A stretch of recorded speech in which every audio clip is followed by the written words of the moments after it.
Bueno, buenas tardes, estamos acá con Lucía Salinas, que está acá tuiteando como Estamos. una persona hipermoderna.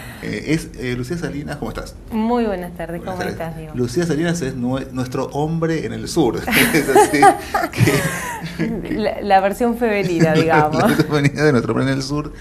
Lucía Salinas es una periodista de Santa Cruz. Sí, Este último tiempo tuviste muchas notas muy interesantes porque justamente estabas en el centro de un neurálgico de varios acontecimientos políticos nacionales porque es la provincia de los sí, Kirchner. sí. Y creo que fue como un momento convulsionado para un sector de la provincia, ¿no? Quizás para el kirchnerismo más duro que tiene sus vínculos con un empresario como lo es Lázaro Báez, un hombre que sin lugar a dudas es una persona arraigada, más específicamente al expresidente Néstor Kirchner, en un vínculo de amistad siempre realzado por él. Y esto fue lo que se puso en la escena mediática desde el 14 de abril a la fecha, con una exposición que él siempre intentó evitar. Bueno, pero que fue inevitable. Después de los Sí. programas de la Nata, fue considerado, incluso Arnold mismo lo decía. Yo te Sí. quiero preguntar antes de empezar, porque Arnold dijo, Sí. Lázaro es Kirchner. Sí, Arnold, que fue 2 veces vicegobernador de Néstor Kirchner, se mostró muy crítico con el empresario en este último tiempo. Dijo que él lo recordaba con un Falcon 72, con una vivienda muy humilde en un barrio de viviendas populares allá en Río Gallegos, que es el barrio 499, que todavía existe, y que no podía dejar de resaltar en algún punto el crecimiento, ¿no? El crecimiento que tuvo una persona, que este era como todo su patrimonio, al Lázaro Báez, que hoy conocemos y que intentamos desentrañar cada vez más, con una expansión empresarial enorme en 10 años. Bueno, esto es lo que Lucía cuenta en este libro que se llama ¿Quién es Lázaro Báez? Que tiene una etapa impactante, ¿no? Porque Sí. esta foto es como un hallazgo. Está Lázaro abriéndole la puerta a Cristina, ¿a dónde? En el mausoleo. En el mausoleo, o sea, es muy simbólica, ¿no? Sí, es muy simbólica, creo que es una foto que le eligió Editorial Planeta, es una foto de Francisco Muñoz, el fotógrafo de OPI Santa Cruz, y es me parece una síntesis de muchas cosas, pero impactó muchísimo la tapa. Ese fue el día que la presidenta llevó a Río Gallegos los restos de la madre de Néstor Kirchner, que falleció hace poco y que hoy descansa junto al padre del expresidente, bueno, y también con los restos de Néstor Kirchner allí en el mausoleo que construyó, que regaló Lázaro Báez. Esa obra monumental fue Sí. realizada por Lázaro Báez. Sí, yo ayer lo comentaba en una radio y que a mí me llamó mucho la atención, me impactaron esas palabras. Un día antes de su inauguración, el mausoleo se inauguró el 27 de octubre del 2011, al año de cumplirse el primer aniversario del fallecimiento de Néstor Kirchner, y Lázaro Báez en su propio diario, Prensa Libre, en una entrevista que da a él mismo, podría decirse, ¿no?, a su diario, dice: este es el regalo que nunca hubiera querido hacer, pero es el regalo de la familia Báez a la figura de Néstor Kirchner. Bueno, vos me contabas recién que Arnold decía, yo lo vi a este señor en un Falcon 72. Sí. Esto es cierto. Sí, porque aparte es algo como recordado por muchos, no solo por Arnold. ¿Un Falcon 72 en qué año lo manejaba? Estamos hablando de cerca de la década del 80, mediados de la década del 80. Bueno, por eso era un auto que tenía 15 años, 20 años. Ya sí, 15 años. Claro, ya es verdad, ya era un auto antiguo en sí mismo. Por eso, después este hombre se convierte en uno de los hombres de la obra pública más beneficiados de Santa Cruz, y es un hombre millonario hoy. ¿Esto es así? Sí,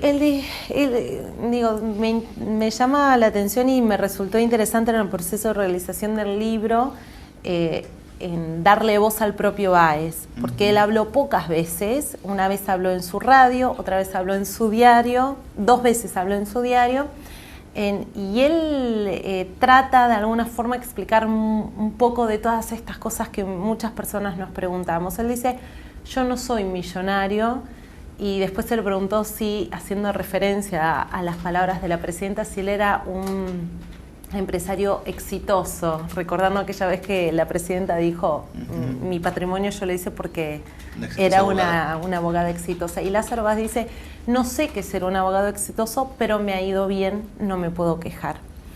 Pero es un hombre que sin lugar a dudas desde el 2003 ha tenido un salto exponencial. Un hombre que 12 días antes de que Néstor Kirchner asumiera la presidencia de la Nación, funda su primera empresa, que es Austral Construcciones, su empresa insignia, podríamos decir de alguna manera, y de allí comienza una ramificación importante. Empresas dedicadas a lo inmobiliario, empresas dedicadas a los multimedios, empresas dedicadas a trabajos agropecuarios, a gastronomía, es como un multirrubro, ¿no? Y en esos 10 años, sin lugar a dudas, tener esa cantidad de empresas demanda tener un capital importante también, porque todas esas empresas se fundan con un capital inicial de por encima de los 100.000 pesos. Y él, por lo menos cuando tenía el Falcon 72, no tenía ese capital, seguramente. No, y era empleado de la provincia, podríamos decir, porque él se desempeñó hasta que fue privatizado como empleado del Banco Santa Cruz. Si bien tenía un cargo importante dentro de la entidad que pertenecía al gobierno de la provincia, hasta que Néstor Kirchner lo privatiza, él figuraba como empleado de la provincia, ¿no? Y que de hecho la renuncia se conoció muchísimos años después en el boletín oficial de la provincia. Claro. Y esto, digamos, también acompaña a un crecimiento de una cierta burguesía nacional muy ligada a lo... ¿Se podría enmarcar en... Lázaro sería eso? Digo, porque uno piensa en Cristóbal López, que sí es un hombre que tiene unos negocios hipermillonarios, sí, que trascienden, y uno piensa en electroingeniería, que también se dedica a lo inmobiliario y también a los multimedios, ahí hay una equivalencia, pero ¿tiene esa magnitud?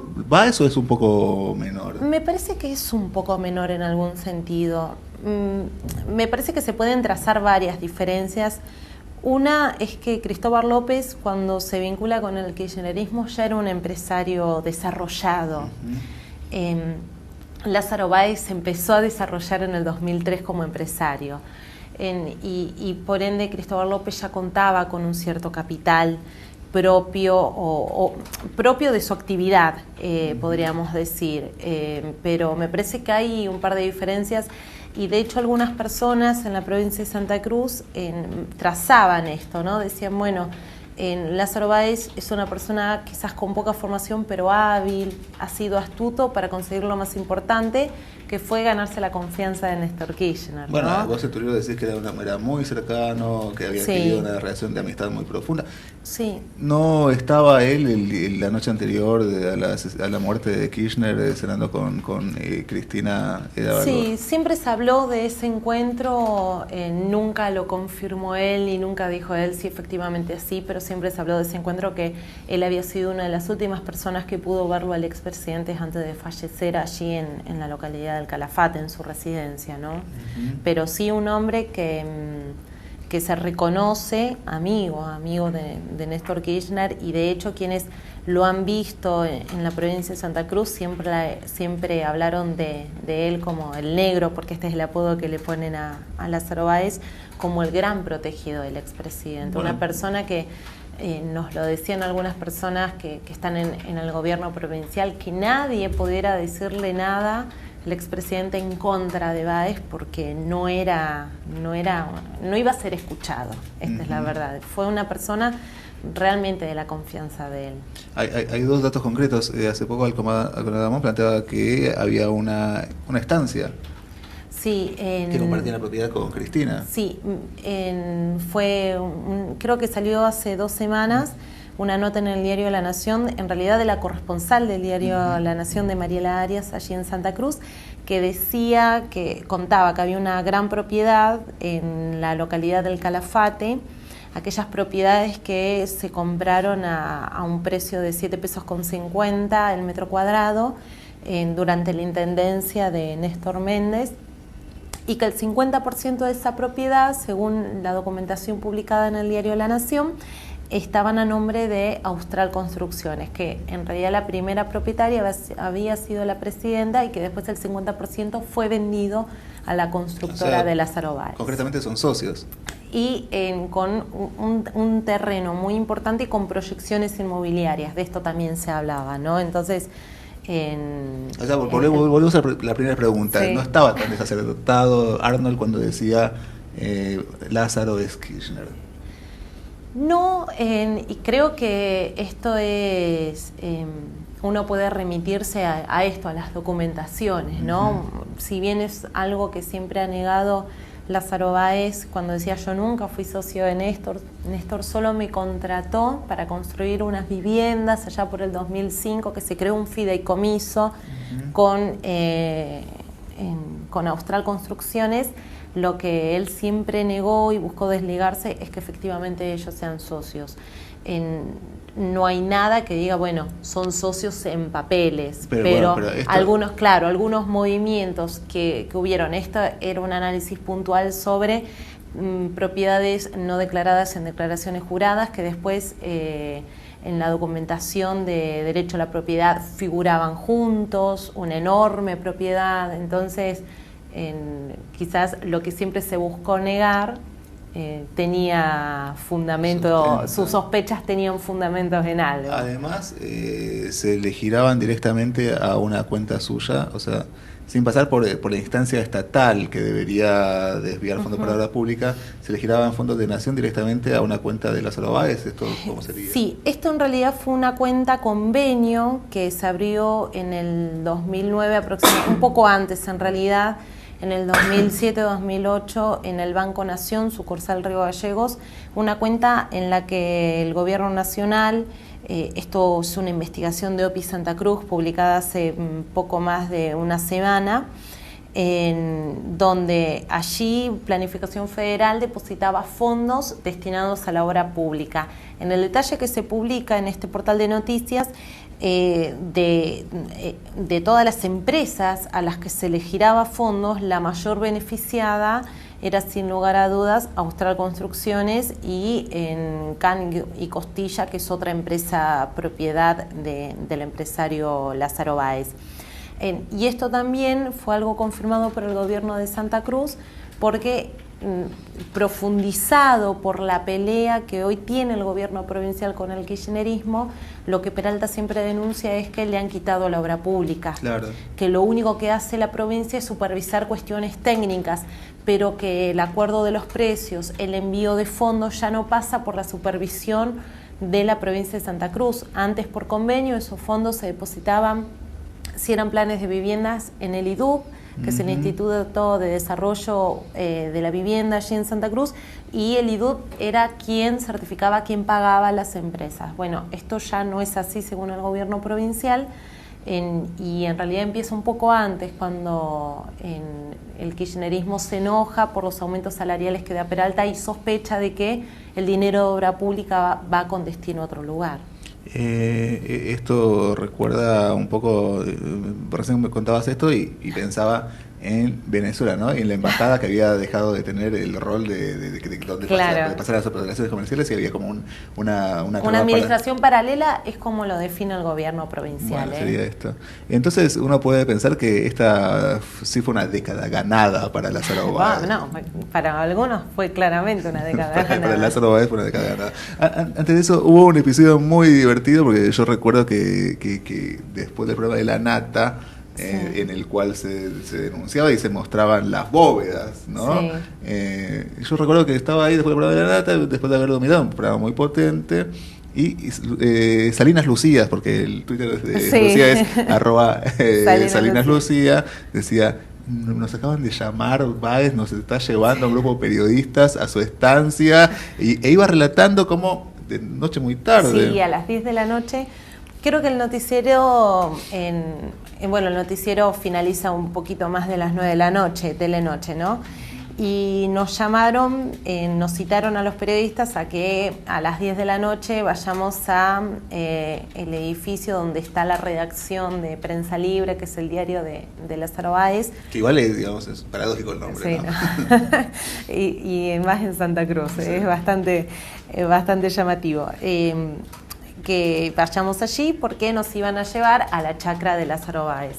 La chacra que queda a unos minutos del casco urbano de Río Gallegos, del centro de la ciudad, y una chacra que ha sido como un misterio por muchos años, una chacra enorme, infranqueable, porque con un enorme dispositivo de seguridad, una propiedad muy grande y a la cual no se podía tener ningún tipo de acceso visual para los curiosos y mucho menos para la prensa, ¿no? Uh-huh. Entonces, que nos llamen para decirnos van a entrar a esa chacra ya era todo un acontecimiento, era algo que no entendíamos mucho entre los colegas qué era lo que estaba pasando. Bueno, y el libro abre con esto. Uh-huh. El primer capítulo del libro, que oficia un poco de prólogo, cuenta cómo fue ese momento, cómo fue ese transcurrir hasta la chacra, que cuando uno va a la chacra tiene que transitar por una enorme avenida construida por Austral Construcciones. Bueno, entonces todo lo que significaba, bueno, y todo lo que fue el recorrido también, que fue muy comentado después. Claro, ahí les mostró que donde supuestamente estaba la bóveda había en realidad una cava. Sí, una cava, una bodega muy prolija, pero después con vinos muy caros. ¿Muy caros? ¿Les convidó algo de vino o no? Hubo después una especie de no podríamos decir copetín, pero sí, no sé, un servicio de lunch para los periodistas, pero ya era muy tarde y ya había en la mesa, también fue otra de las cosas como muy comentadas, vinos rutinis, pero ¿vos considerás que las fotos que mostró el programa de la Nata donde se veía la bóveda es el mismo lugar que vos visitaste? Las fotos muestran enormes similitudes entre un lugar y otro. Después, muy tardíamente, hubo un allanamiento, se dijo que no se encontró nada, y quien debía tener la última palabra de decir es el mismo lugar, no es el mismo lugar, hubo modificaciones, no hubo modificaciones, siempre ese ha sido el rol de la justicia, ¿no? Y siempre uno esperaba que la última palabra definitiva la tuviera la justicia. Lázaro Báez negó permanentemente que ese sea el mismo lugar. Y por otro lado dijo que durante los últimos 8 años, desde que él tiene esa propiedad, nunca había hecho ninguna remodelación en esa vivienda. Uh-huh. Bueno, me parece muy interesante, es un libro muy interesante para leer y para enterarse quién es Lázaro Báez, que es Kirchner, según dice Arnott, pero ya que estás acá, una persona que viene de Santa Cruz, que conoce, porque es muy complicado, solo una caracterización de esta, Santa Cruz es muy complicado porque kirchneristas que eran kirchneristas, después se tornan, que dejaron de ser kirchneristas, enfrentados con la Cámpora. En esta última elección la Cámpora dice haberle ganado a Peralta, que salió tercero después de la Alianza Radical. Es una cosa muy, muy extraña. Y además, digamos, el Partido Obrero también tiene una votación interesante.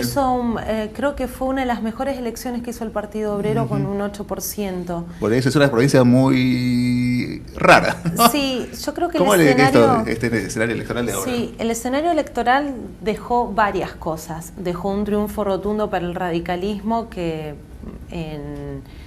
logró superar un poco su tradicional piso electoral del 30%.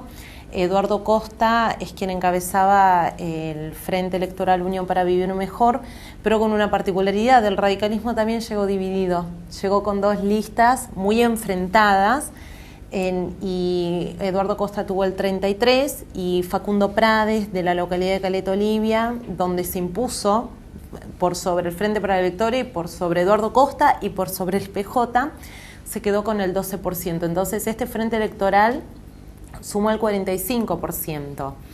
Y por primera vez, desde que nació el kirchnerismo en Santa Cruz, el kirchnerismo se presentó en las elecciones por fuera del PJ. Y el PJ se presentó por su cuenta, hoy con una especie de línea peraltista, podríamos decirlo, porque el 30 de marzo, después de 20 años, el PJ fue a internas. Y esas internas las ganó Daniel Peralta, el actual gobernador, y quedó como presidente del partido.